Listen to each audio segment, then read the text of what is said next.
Rasul sallallahu alaihi wasallam mengatakan, "Ballighu anni walau ayat." Sampaikan dari aku walaupun satu.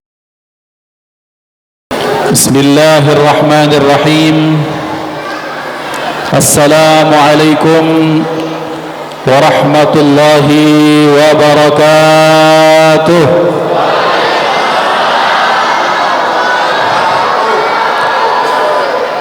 Alhamdulillah, alhamdulillahi wa kafa. Assalatu wassalamu ala sayyidina Muhammadinil Mustafa wa ala alihi wa ashabihi min ahli sidqi wal wafa. Ashhadu an la ilaha illallah wahdahu la syarika lah, wa ashhadu anna sayyidana wa nabiyyana Muhammadan abduhu wa rasuluhu man la nabiyya ba'dah. Allahumma salli wa sallim wa barik wa karrim wa azim wa takarram wa tahannan ala sayyidina Muhammadin wa ala alihi wa ashabihi ajma'in. Allahumma rabbi shrah li sadri wa yassir li amri wahlul 'uqdatam min lisani yafqahu qawli. Subhanaka la ilma lana illa ma 'allamtana innaka antal alimul hakim. Allahumma rzuqna fahman nabiyyin wa hifdzal mursalin wa ilhamal malaikatil muqarrabin. Allahumma aghnina bil ilmi wa zayyinna bil hilmi wa akrimna bit taqwa wa jammilna bil afiyah. La hawla wa la quwwata illa billahil aliyyil azim, walhamdulillahi rabbil alamin. Hadratal muhtaramin, para ulama, para guru, para kiai, para ustaz, tokoh pemerintahan, Bapak Lurah, Bapak Ketua RW, Ketua RT, para syiban, orang-orang tua kami, para sepuh, para bini sepuh, tokoh masyarakat, tokoh pendidikan, tokoh adat, hadratal muhtaramin, para pengurus, anak-anakku, grup hadrah Masjid Al-Ikhlas, Ikatan Remaja Masjid, Bapak dan Ibu dimuliakan Allah, abnai wa banati yang dimuliakan Allah. Alhamdulillah, bersyukur kehadirat Allah, berkumpul kita di malam yang baik, di waktu yang baik, di tempat yang baik. Masjid Al-Ikhlas. Ikhlas artinya bersih, ikhlas artinya tulus. Ikhlas adalah al-istiwa ma bainadz dzambi wal madhi. Ikhlas itu adalah ketika seseorang tak mempedulikan lagi pujian, juga tak terpeduli terhadap kritikan, karena yang mereka harapkan adalah pandangan Allah Subhanahu wa taala. Maka insyaallah yang hadir semua adalah orang-orang yang ikhlas, pengurusnya ikhlas, jamaahnya ikhlas, kemudian semuanya yang hadir adalah orang ikhlas. Amin Allahumma amin. Bersalawat dan salam kepada baginda Rasulullah Sayyiduna Maulana Muhammad sallallahu alaihi wa alihi wa sahbihi wasallam, beserta keluarga, sahabat, pengikut sekalian. Amin Allahumma amin. Bapak dan Ibu, izinkan Al-Faqir Muhammad Iqbal Harun bersama teman-teman kami dari Majelis Al-Imdad Irsyad wa Ratibil Haddad, kami datang di sini beberapa waktu yang lalu, datang di kediaman kami, guru kami, dua rahmat, dua ustadz, sama-sama namanya Rahmat. Ada Gus Rahmat mana? Masya Allah, beliau datang beberapa waktu lalu. Apuan Gus, ulah ada membelakangi antum. Datang memerintahkan kepada kami, bukan minta tapi perintah, karena beliau guru. Maka kata orang Mesir, ala aini wa ra'si.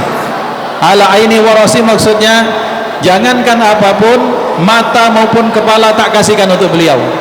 Dalam bahasa sederhana, sami'na wa ata'na. Alhamdulillah, pada malam hari ini kita berkumpul, dikumpulkan Allah. Hadir kita di sini Bapak dan Ibu, bukan semata-mata karena kita sehat, karena banyak yang sehat tapi masih ada di luar, maksudnya ada di sekitar masjid. Kalau kita menganggap kita sempat, betapa banyak orang yang punya kesempatan tapi belum bisa hadir. Kalau kita merasa bahwa kita memang hadir karena kita punya niat, betapa banyak orang punya niat tapi ternyata tak kesampaian. Maka kita ambil kesimpulan, hadirnya kita di sini karena memang Allah yang pilihkan kita untuk hadir. Alhamdulillah. Maka berarti disitulah makna kalimat la haula wala quwwata illa billah, bahwa tiada daya, tiada upaya untuk melakukan kebaikan, untuk meninggalkan kemaksiatan, semata-mata karena izin Allah subhanahu wa ta'ala. Maka kita terus nujaddid syukrana, kita memperbaharui syukur kita kehadirat Allah, seraya berharap kepada Allah, mudah-mudahan kita terus diistiqamahkan dalam kebaikan. Amin Allahumma amin. Bapak dan Ibu, sebelumnya mari sama-sama yang sudah pasang niat i'tikaf, kita niat i'tikaf. Yang belum pasang niat i'tikaf, apa itu Ustaz i'tikaf? I'tikaf itu artinya kita berniat berdiam di dalam masjid. Bapak-bapak kah, ibu-ibu, yang tua kah, yang muda, yang sudah sepuh kah, yang anak-anak, kalau kata kita pasang niat i'tikaf, maka insya Allah semuanya mendapatkan nazrah, mendapatkan rahmat, mendapatkan pahala, mendapatkan balasan, mendapatkan hasil daripada pertemuan kita insya Allah. Karena mengapa? Karena orang kalau sudah pasang niat i'tikaf, maka niatnya kembali diluruskan. Boleh jadi yang datang ada caleg, dia pengen memperkenalkan diri mungkin. Boleh jadi dia pengen dipilih jadi RT, boleh jadi.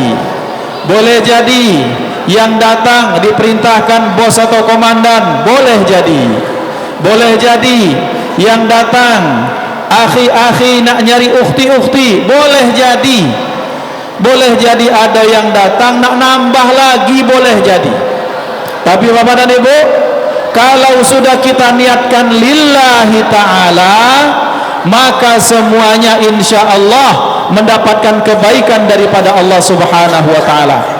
Maka disitulah mengapa pentingnya kita meluruskan niat, karena Rasulullah sallallahu alaihi wasallam terus mengajarkan sahabat untuk mengingatkan mereka ikhlas dalam niat, sebagaimana mereka mengajarkan suratul Fatihah.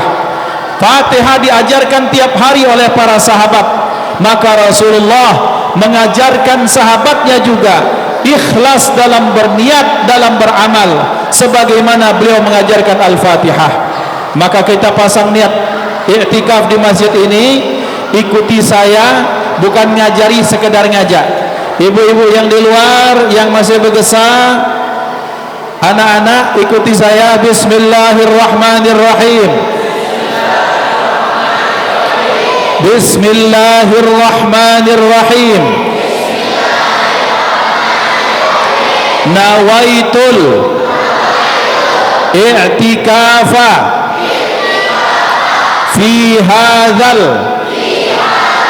masjidi ma dumtu fihi lillahi ta'ala. Dalam bahasa kitonyo, aku ya Allah berniat iktikaf di masjid ini selama aku di dalamnya semata-mata mengharapkan ridhamu. Ada yang lah hafal belum? Anak-anak yang lah hafal 50.000 kontan. Ibu-ibu, bapak-bapak, dah kate lewat, alhamdulillah. Inilah padahal ngeluh ini, manola yang 50.000. Kaki ada keluar 10. 60 Nah 10.000 nya. Bapak Ibu dimuliakan Allah, maka disitulah penting niat i'tikaf, supaya ketika kita datang di masjid, apapun yang kita dengar, apapun yang kita simak, duduk kita di tempat ini, diam kita di tempat ini, maka yang kita lakukan mendapatkan pahala yang luar biasa. Karena mengapa? Kita sekarang sedang bertamu ke rumah Allah. Bapak dan Ibu, beberapa bulan lagi puasa, terus bakal lebaran. Ternyata ada anak-anak datang anak-anak biasa budak-budak nak minta apa namanya tuh, apa yang amplop tuh namanya, THR, bukan bahasa Cina itu, angpau. Nah, angpau belum datang, idak salim idak salam, Pak minta angpau, tangannya muka gelap, masuk ke kue, masuk ke dalam ini, kira-kira bakal ninja tak budak ini? Tidak. Ditanya, kau anak siapa? Tak tahu anak siapa, datang minta duit, wala salam wala kalam, ngambil gelok balik pula. Yang mak ini sekali dia datang ke rumah. Ikhwan dimuliakan Allah, pelajarannya adalah ketika datang di satu tempat ada aturan. Rumah fulan bin fulan, kita datang, assalamualaikum. Ini ada ustaz kita, Ustaz Darsono, yang masya Allah sehat beliau ini, sehat walafiat insyaallah, kelihatan dari bodinya ya. Datang kita, assalamualaikum Ustaz Darsono, apa kabar? Dengar ustaz lagi banyak job, bagi ustaz angpau, boleh mah itu. Datang minta duit, agar silaturahmi tak terputus minta 100. Bahaya yang mah ini. Adabnya di mana? Kepada rumah orang saja kita datang baik-baik, ini rumah Allah, jauh lebih berhak Allah kita hormati. Maka datang di sini, Allahumma ghfirli waftahli abwaaba rahmatik. Masuk kaki kanan, kalau pakai siwak dulu, berdoa bersolawat kepada Rasulullah, dahulukan kaki kanan. Kenapa tidak kaki kiri? Ini bukan WC. Kalau kaki kiri baru WC. Bapak dan Ibu, jangan dikira hal-hal yang kecil ini kita anggap remeh. Satu saat Bapak dan Ibu, ada seorang ulama besar, Al-Imam Sufyan Ats-Tsauri. Sufyan Ats-Tsauri itu bagus namanya, tapi kalau kita tahu makna saur kita terkejut. Siapa namanya? Namanya Sufyan Ats-Tsauri, itu artinya Sufyan si banteng, tak pakai warna ada. Nah, Sufyan si banteng ini kenapa dipanggil banteng? Satu saat beliau ini orang yang sangat hati-hati dengan adab dan sunnah Rasulullah, dijaga dengan baik. Satu saat karena terburu-buru dia masuk masjid, dia mendahulukan kaki kiri masuk masjid. Bagi kita yang awam ini, masuk kaki kiri ke masjid biasa ya kan, tidak jadi masalah. Kaki kiri juga anggapan kita sunnah. Tapi bagi beliau, tiba-tiba ketika beliau masuk kaki kiri, dia dengar suara, hei banteng, dahulukan kaki kanan daripada kaki kiri, karena engkau sedang masuk rumah Allah subhanahu wa ta'ala.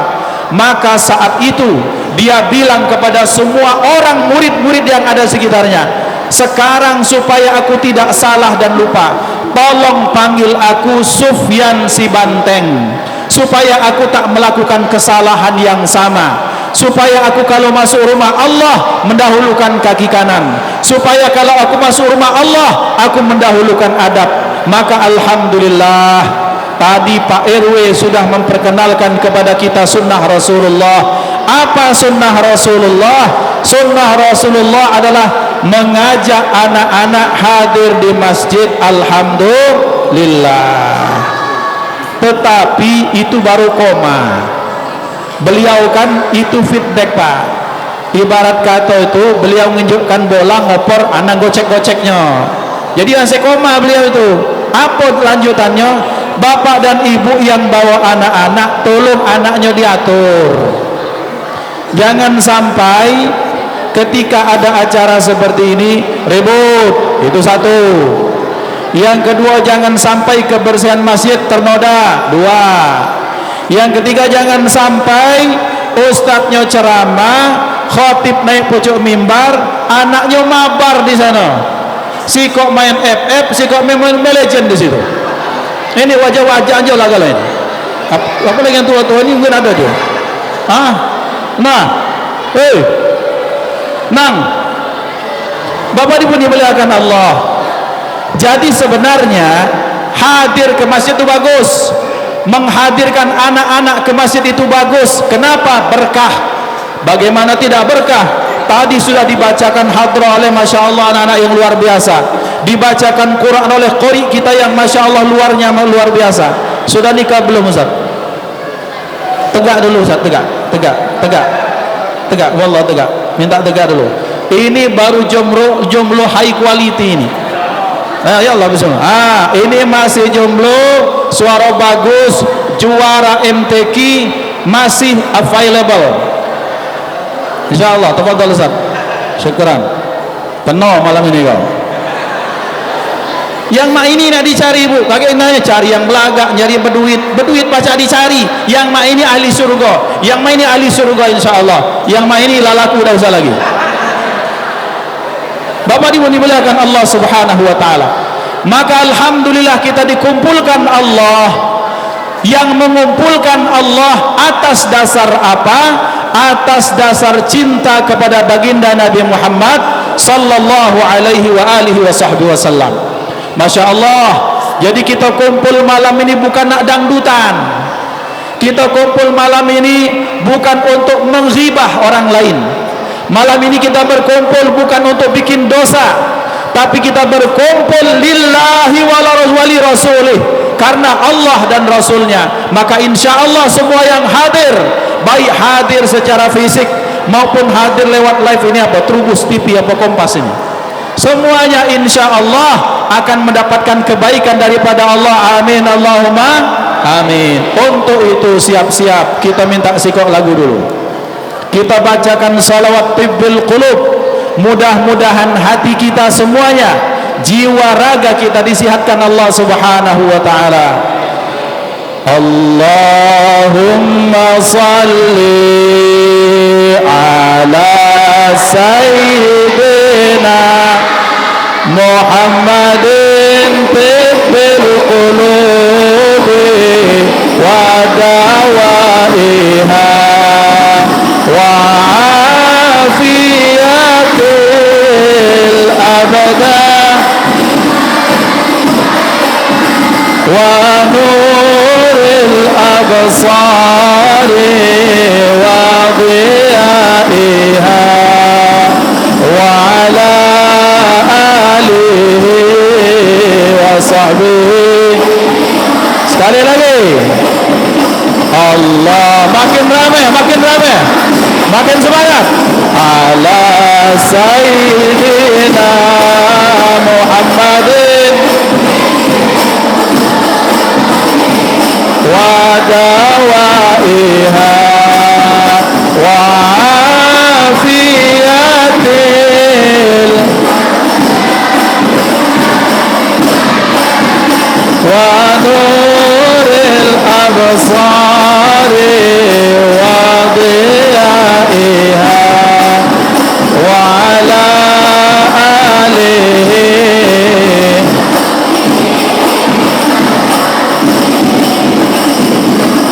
Takbir.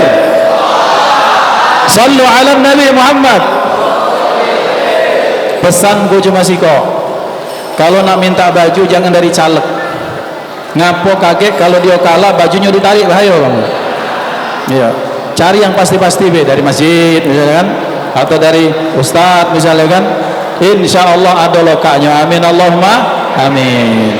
Bapak Ibu dimuliakan Allah, malam hari ini kita bermaulid karena malam ini kita sangat mencinta Rasulullah, sebagaimana hari-hari kemarin, sebagaimana sekarang, dan sebagaimana kita berharap sampai nanti pun kita cinta Rasulullah. Mengapa kita cinta Rasulullah? Karena Rasulullah adalah pribadi yang menyenangkan. Bagaimana tidak menyenangkan Bapak dan Ibu, sementara beliau menyatakan basyiru wala tunaffiru dalam setiap pesan beliau. Dakwahkah, berkeluargakah, berdagangkah, dalam pemerintahankah, dalam bermuamalah, dalam berteman, basyiru, berikan berita gembira. senangkan orang banyak. Malam ini senang tidak anak-anak solawatan? Mana bukti senang? Pisang habis. Ini tinggal kulitnya be. Bijinya tak katik, jangan ingat biji tegak juga. Apa lagi tadi pas tegak, apa bunga-bunga apa itu namanya? Mahalul Qiyam kita tarik apa? Itu menunjukkan bahwa bersalawat, bermaulid menyenangkan. Setuju tidak? Mengapa? Karena memang Rasulullah selama hidupnya beliau menyenangkan. Bapak dan ibu pernah pada satu saat datang nenek-nenek si bongkok 3, siang tertidur malam terjaga. Apa lagi? Bukan nenek itu. Datang nenek-nenek, misalnya cak kita ustaz, nah kira-kira itu. Ya Rasulullah, bagaimana nasib saya? Kata Rasulullah, kenapa bu? Apakah saya masuk surga? Rasulullah beroleh penesan. Oh nenek dah masuk surga. Nangis mama ini. Nangis tua, tahulah kamu jahat. Ya. Jangan lawang rumah yang lah 50-60 tahun kalau nangis tua jahat nian. Dia kembali, ya Allah bagaimana nasib saya? Salat, puasa, segala macam itu semuanya mubazir. Kata Rasulullah, temui nenek ini bahwa dia masuk surga tidak dalam casing yang seperti itu, tapi kembali dimudahkan Allah Subhanahu wa taala. Berita gembira. Siapa dak galak muda ibu-ibu yang belakang? Galak muda lagi tak? Nak didoakan tak? Bagaimana caranya kita masukkan ke surga sekarang? Bagaimana, setuju? Berarti cuma ada syarat nak masuk surga sekarang. Apa? Oh, antum yang ngomong. Innalillah dulu kata Ustaz. Tidak ibu-ibu, maksudnya betapa banyak ya, betapa banyak sekarang ibu tuh pengen glowing. Ini dinjo apa namanya? Eyeliner apa? Ada eyeshadow, ada anti badai, ada apa lagi macam-macam, ada tulji, ada merek tulji bu ya? Pernah dengar tak? Apa arti tulji? Tak dengar ibu-ibu? Tulji terjentul berbijinya itu, bahaya barangnya. Semua itu dipakai hanya untuk mendapatkan kulit yang kencang. Padahal bu, kalaupun ada orang kulit kencang kalau 50 tahun percuma baik. Engselnya telah banyak yang lah aus, olinya lah banyak kering. Nah bagaimana supaya kita menjadi pribadi yang mudah di depan Allah? Banyak-banyak kena wudu, banyak-banyak istighfar, banyak-banyak salawat, maka insya Allah akan dapat spiritual glowing. Apa bahasanya? Dapat inner beauty dari dalam. Senyumnya tulus, senyumnya ikhlas. Sebagaimana Rasul kalau senyum itu tak katik kendak apa-apa, memang karena hati beliau baik. Bapak Ibu dimuliakan Allah, maka berkah maulid yang pertama adalah kita akan mendapatkan rasa bahagia, bahwa kita berharap anak-anak ini yang hadir 10-20 tahun lagi mereka akan mengingat bahwa mengingat Rasulullah bermaulid itu hati akan menjadi senang, bahwa mengingat Rasulullah kalau maulid itu Nabi itu orang yang bikin kita kenyang. Kalau ingat Rasulullah, bahwa kita ingat Rasulullah orang yang banyak jasa kehidupan dalam kehidupan kita, maka berarti ketika kita bermaulid kita mengajarkan kepada anak kita cinta kepada baginda Nabi Muhammad sallallahu alaihi wa alihi wa sahbihi wasallam. Itu yang pertama. Yang kedua, kenapa kita bermaulid?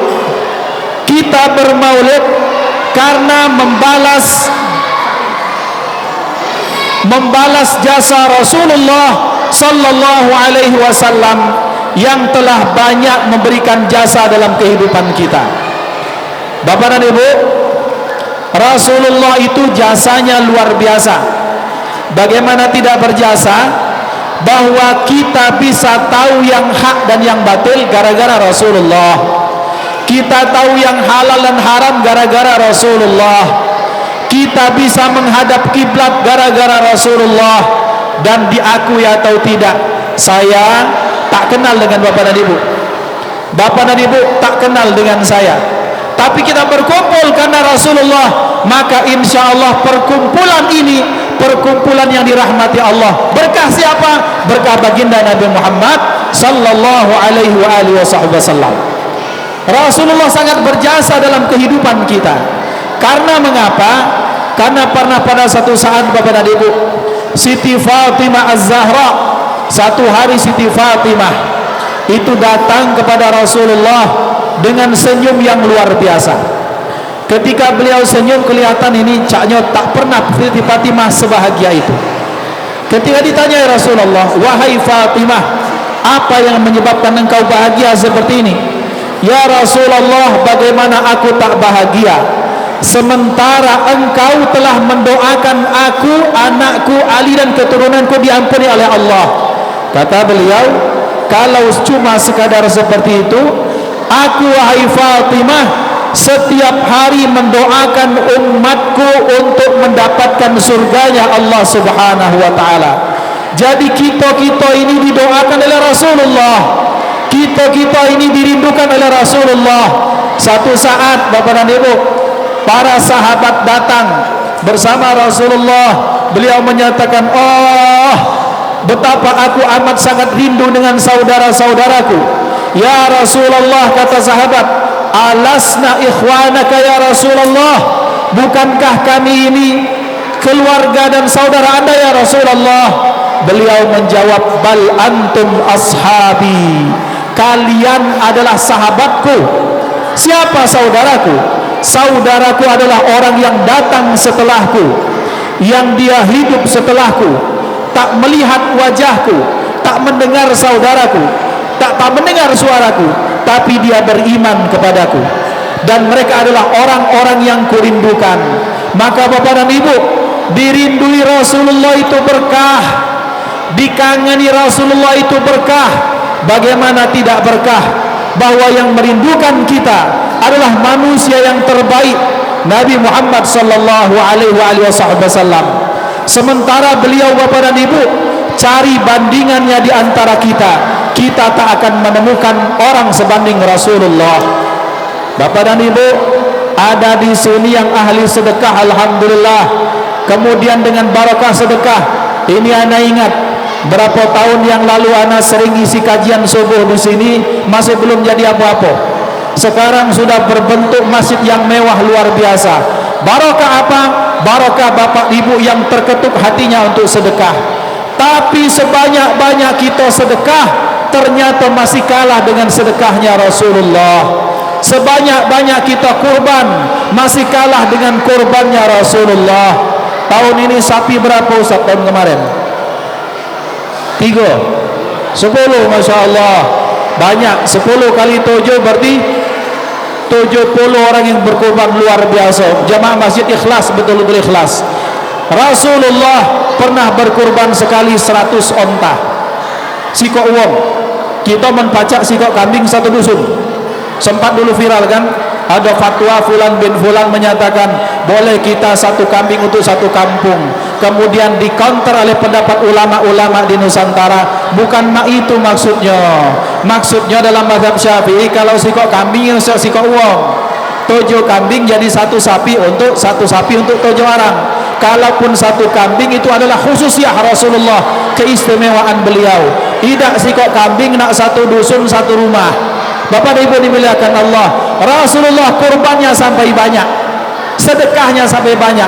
Berarti kita yang sudah banyak sedekah sedang mencontoh kebaikan baginda Nabi Muhammad sallallahu alaihi wasallam. Kalau mic itu bagus tak kira-kira? Apa sama baik? Jelas tak suaraku? Agak jelas ya? Cek. Ini lebih jelas tak? Apa dua-duanya? Kepalangan dua. Lemak di kamu dan lemak di aku. Lah duduk makan bergesah pula. Kita tercogok tercagak di sini tak didengar ya. Enjuk sampai jam 12 tu lah baru tahu rasa apa. Bapak ibu dimuliakan Allah. Jadi Rasulullah berkumpul kebaikan dalam diri beliau, maka kumpulkanlah kita jadi satu, tetap tak akan menyamai kebaikan beliau. Ada yang ahli salat, Masya Allah, wajah-wajah bapak-bapak sini ahli salat semua di sini. Ahli salat, salat witir, salat duha, salat subuh digabung jadi satu. Masya Allah, luar biasa. Alhamdulillah. Bapak Ibu dimuliakan Allah, berkumpul orang ahli salat, ada yang salatnya sehari 20 rakaat, ada yang sehari, yang sunnahnya baik itu, ada yang sehari 30 rakaat, ada yang sehari salat sunnahnya 50 sampai 100 rakaat. Masya Allah, Alhamdulillah. Bahkan ada Al-Imam Ali Zainal Abidin, sehari beliau itu salat sampai 1000 rakaat. 1000 rakaat, betul-betul 1000 rakaat. Salat lagi, salat lagi. Ustaz, apa dak begawe? Begawe. Ngapa baca itu? Beliau tidak main game, beliau tidak main WA, beliau tidak nonton sinetron azab di Indosiar, beliau tidak nonton sinetron Ku Menangis, tidak. Jadi beliau terus beribadah kepada Allah, cari nafkah, ngajar dakwah, lanjut salat lagi, seperti itu. Barokah waktu. Tapi Nabi Muhammad sallallahu alaihi wasallam bahkan salatnya mengalahkan siapapun yang pernah salat. Yang panjang kalah panjangnya, yang banyak kalah banyaknya. Itulah Rasulullah. Maka Bapak dan Ibu, berarti jikalau kita menemukan ada orang yang melakukan kebaikan, ada yang sholat sunnahnya banyak tapi dia tidak kuat puasa, maka jangan sampai ada orang meremehkan kebaikan orang lain. Hatta ini sampai ini ya, ada orang kan begini Bapak dan Ibu, saya sering sampaikan kepada teman-teman, orang-orang yang sudah beribadah, tantangannya itu satu. Apa tantangan orang yang soleh? Tantangan orang yang soleh, dia akan kena satu penyakit kalau tidak hati-hati, kena penyakit ujub. Merasa dia takjub dengan amalnya, merasa dia kagum dengan amalnya, sehingga kemudian dia akan meremehkan orang lain yang tak sesoleh dia. Penyakit. Maka orang-orang yang sudah saleh, sudah pintar baca Quran, ketika jengok orang yang belum bisa baca Quran, jangan remehkan orang belum bisa baca Quran. Karena kenapa? Boleh jadi dia tak ahli Al-Quran, tapi boleh jadi dia ahli sedekah. Boleh jadi dia tak ahli sedekah, tapi ketika dia tiap ada acara nginjuk bandrek terus. Itu ada budaknya bos bandrek, mana